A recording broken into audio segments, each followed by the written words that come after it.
जो है हम TUR पर खत्म होने वाले अल्फाज पढ़ेंगे और मालूम करेंगे कि ऐसे कौन कौन से लफ्ज हैं जो TUR पर खत्म होते हैं।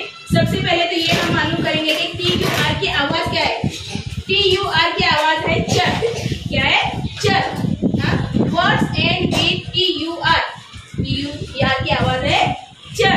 तो जब भी लफ्ज के आखिर में TUR आएगा तो उसका तलफ्फुज आवाज कैसे निकलेगी?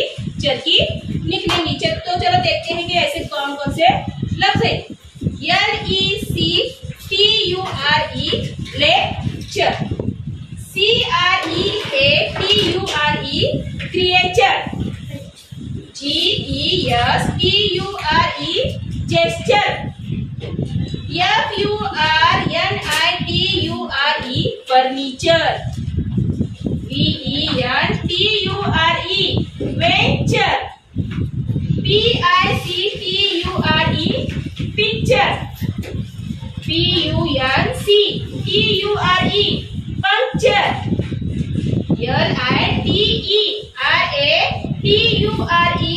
Literature, CAPTURE capture, MIXTURE mixture, FEATURE feature, lecture, creature, gesture, furniture, venture, picture, puncture, literature, capture, mixture, feature. तो इन तमाम लफ्जों में TUR की आवाज क्या है? चर है। तो जब भी TUR आएगा तो उसका तलफ्फुज हमें उसकी आवाज कैसे निकालनी है? चर की आवाज